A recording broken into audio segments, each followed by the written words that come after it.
It's a third common joint replaced, but the bone stock is literally like this on the glenoid, very small, compared to hip and knee.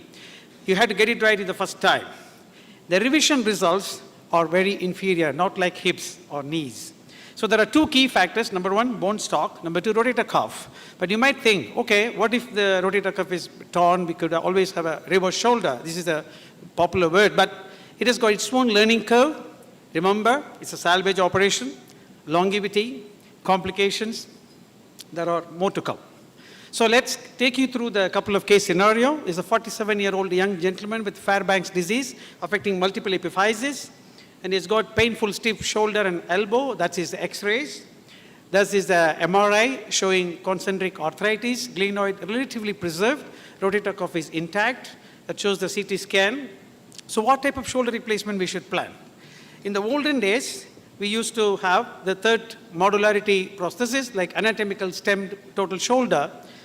But I learned shoulder resurfacing while I was in England and did around 200 cases from Professor Steve Copeland. Easy to do, bone conserving, anatomic, easy revision, all advantages. And we do a lot of these patients in UK. They come, they do happy, full movement. But it is not always the case. Why? Like any resurfacing, the problem here is the stuffing of the rotator cuff. So the problem is weak rotator cuff, it fails, and you might lead to be a situation like a reverse shoulder arthroplasty. So what is my choice?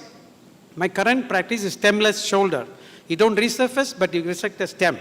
So resect the head. So this is how it's being done. Your head is resected anatomically. All loose bodies removed, capsular release performed. Soft tissue is more important in shoulder surgery than the bony component, but you have to get the bony component correct as well. So there's a trunnion, a cage screw, and you put the head, anatomic, repair the subscapularis, reduce the shoulder, check for stability. If the glenoid is worn out, I can always replace the glenoid, or otherwise you can use a stemless hemi. So that's the postoperative protocol. I mobilize from day 2 postoperative, and full range of movement from starting from 1 month onwards. That is a long-term follow-up at 5 years. And you see the range of movement of the right shoulder, pain-free movement. He's got a stiff elbow, is arthritic, he's waiting for elbow replacement next. So sometime when you do a short stem or stemless, it is advantageous because you might end up doing a elbow replacement too. Look at this extreme, a 75-year-old gentleman whom I have operated for rotator cuff tear on the right shoulder 6 years ago. Has been doing well, but recently he came during the COVID times with severe pain and pseudoparalysis of left shoulder. Sees the right shoulder is fine, 6 years postoperative, arthroscopic massive double rotator cuff tear. The left shoulder is a massive cuff failure and arthritis, and is hardly able to lift the shoulder even 15 degrees like this. And when I lift the shoulder up, you're able to do that passively, but the moment I lose the control, it drops. So this is the cuff failure. So that is his MRI. You don't see any cuff there. Humeral head has migrated, and there is already arthritic changes of the acromion. So the problem with the rotator cuff tear is that it progresses. There is no stoppage of a humeral head superiorly migrating. It leads to superior erosion, collapse, arthritis, deformity. So these situations, we do this. He has explained the biomechanical aspect of it, but this is how the animation I'm showing. This is the reverse components in place. Once you do the humeral head resection, you concentrate on the glenoid, fit the glenoid in the right place. This is the key. And you ought to get also a couple of screws, superior and inferior, and the glenosphere in. The cup is going on the stem side, and you reduce the shoulder, and you start mobilization. So the deltoid constrain the shoulder, but allow full movement of the shoulder. So this is usually done deltopectoral approach. You can also do superolateral approach. This is how we used to do, like eyeballing, because we have been doing this shoulder replacement for about 18, 19 years. So we get the glenoid, try to correct, and that's the glenosphere, stem, liner, reduction, and repair of the muscles. Postoperative protocol, same. I check for mobility, stability at the end of the surgery. I show the video to the patient as well so that they don't have any fear of moving the joint.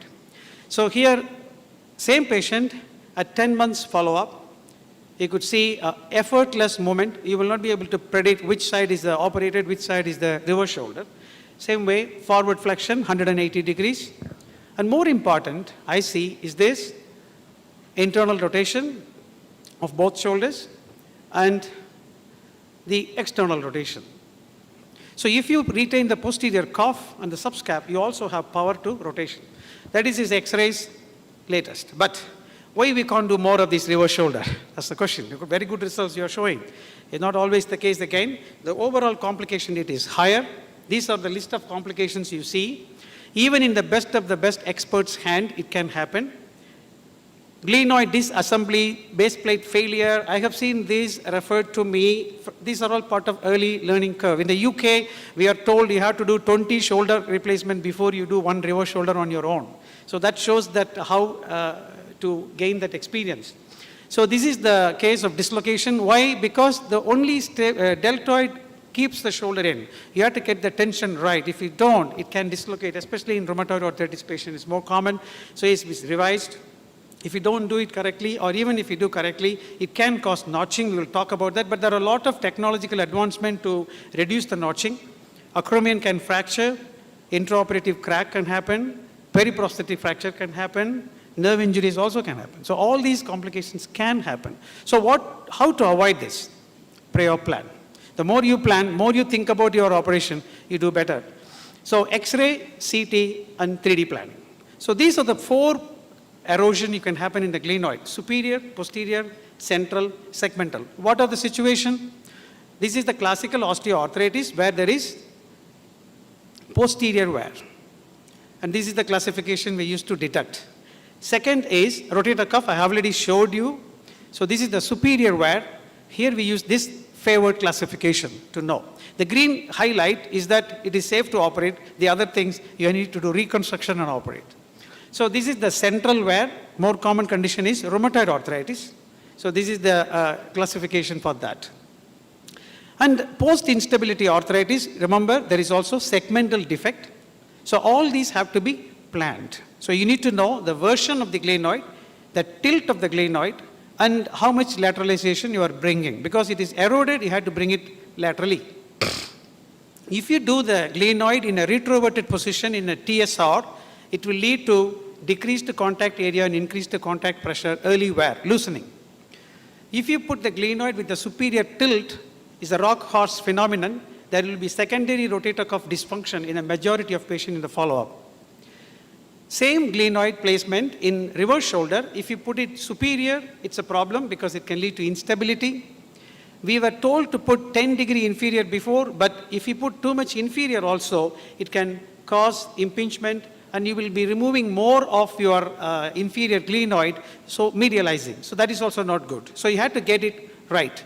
Pascal Boileau described this RSA angle because if you see the anatomical shoulder, it is a whole glenoid surface, but if you see the reverse shoulder, we are concentrating only on the lower half. So the angle is slightly different by 10 degrees. So our aim is to get the RSA angle to 0 for a neutral alignment. So all we talk about is alignment of the glenoid.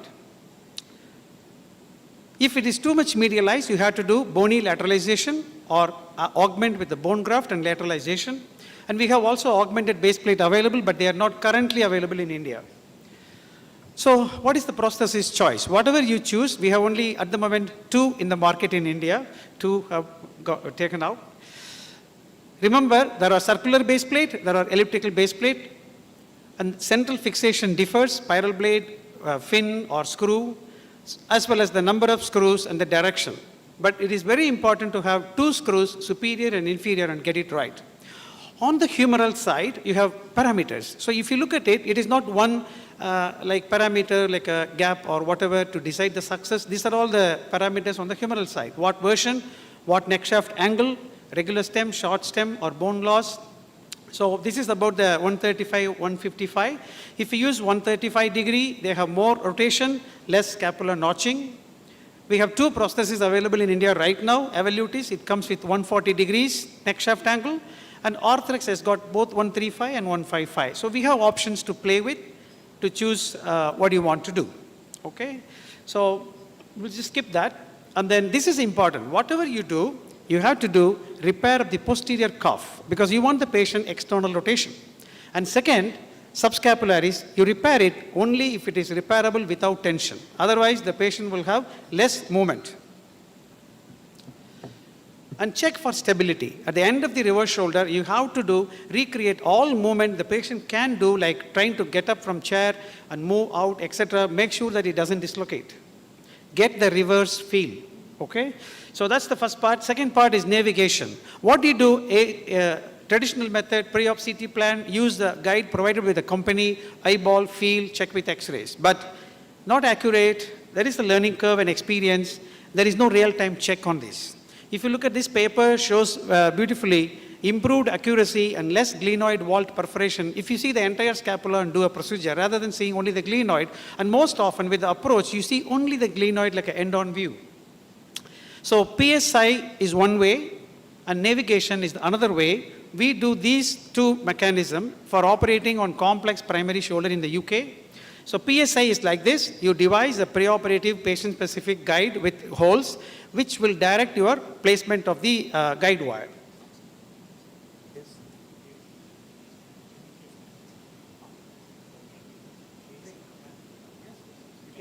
You can break and come back. Okay.